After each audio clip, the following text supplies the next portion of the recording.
আমার বয়স যখন 14 বছর তখনই জীবনের প্রথম একটা মেয়েকে দেখার পর থেকে বিয়ে করার শখ জাগে। একই গ্রামের একই স্কুলের 2 বছরের জুনিয়র একটা মেয়ে। মেয়েটাকে দেখে আমার অসম্ভব ভালো লেগে যায়। গায়ের রং ফর্সা, কোকড়া চুল, খাড়া নাক, গোলাপি ঠোঁট, শুধুমাত্র সামনের একটি দাঁত উঁচু। তবে মেয়েটাকে আমার কাছে অসাধারণ লাগে, কেন জানি অদ্ভুত রকমের সুন্দর লাগে। আমার সেই পছন্দের কথা আমার প্রিয় বন্ধু মেহেদিকে ছাড়া আর কাউকে জানালাম না। তারপর মেহেদির কথা মতো একটা চিরকুট লিখে মেয়েটার ইসলাম শিক্ষা বইয়ের ভিতর রেখে দিয়ে আসলাম। সেটা আমার জীবনের প্রথম লেখা চিঠি ছিল। চিঠিতে লেখা ছিল, আমি একটা পাপ করে ফেলেছি, তোমাকে ভালোবেসে ফেলেছি। এই পাপ কাটাতে হলে তোমাকে বিয়ে করতে হবে। মেয়েটি চিঠিটা পেয়েছিল 3 দিন পর, কারণ সে ওই 3 দিন ইসলাম শিক্ষা বই খুলেই দেখেনি। এদিকে 3 দিন হয়ে গেল, 3 দিনেও কোনো উত্তর না আসাতে আমি আর আমার বন্ধু মেহেদি অস্থির হয়ে বসে আছি। সে যাই হোক, যেদিন সে চিঠিটি হাতে পেয়েছিল সেদিন সে চোখ লাল করে স্কুল আসলো। সম্ভবত এটাই তার জীবনের প্রথম চিঠি ছিল, তাই চিঠিটা পাওয়ার পর রাত জেগে কান্না করার কারণে তার চোখ দুটো লাল হয়ে গিয়েছিল। সেদিন ওর সাথে আমার সামনাসামনি দেখা হয় টিফিন পিরিয়ডে। সে তার এক বান্ধবীকে দিয়ে খবর পাঠিয়ে দেয় যে স্কুলের পিছনে সে আমার সাথে দেখা করতে চায়। আমিও রাজি হয়ে যাই।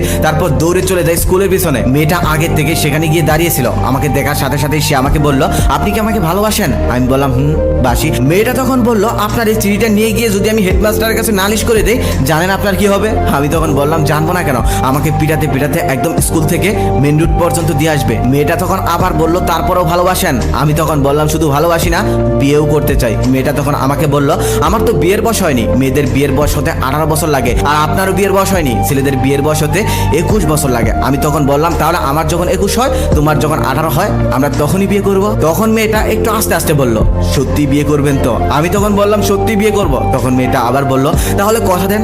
আমি তখন বললাম, কথাও দিলাম। আমি কথা দেওয়ার সাথে সাথেই মেয়েটা কান্না করে দিল। কেন কান্না করে দিল বুঝতে পারলাম না। তারপর মেয়েটা কান্না করতে করতে ক্লাসরুমে চলে গেল। তখন থেকে আরো অন্যরকম একটা অদ্ভুত ফিলিংসের জন্ম হলো আমার মনে।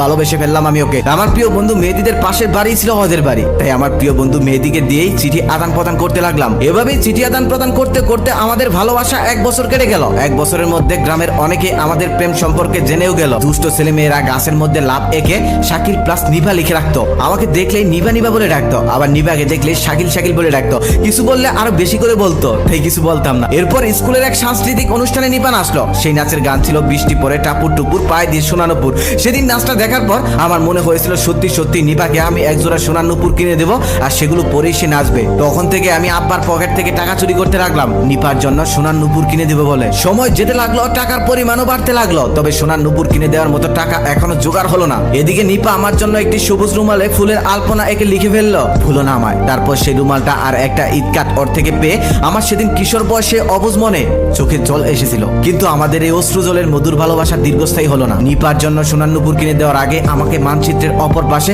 অন্য একটি শহরে নিয়ে গেল আমার বাবা। সেখানে গিয়ে নতুন একটি স্কুলে ভর্তি করিয়ে দিল। শহরের নতুন সেই স্কুলের নতুন নতুন বন্ধু বান্ধবী পেয়ে ভুলে গেলাম নিপাকে, ভুলে গেলাম আমার সেই গ্রামের স্কুলের সমস্ত বন্ধু বান্ধবকে। কারণ তখন মোবাইলের ব্যবহার তেমন একটা না থাকায় আর কখনো